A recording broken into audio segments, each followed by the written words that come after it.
ते करता म्हणून आज येथे उपस्थित झालेलो आहे आणि एक सर्वसाधारण कार्यकर्ता आहे. तरी सुद्धा मनात एवढी हळहळ आहे की अजून जास्त बोलेल तर भावनिक झालो तर रडेल.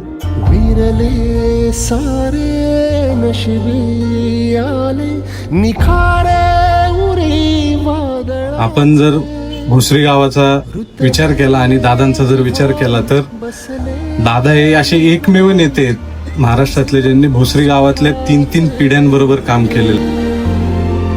सुटले धागे उरले मागे उसासे सुन्या काळजाचे विरले सारे नशिबी आले निखारे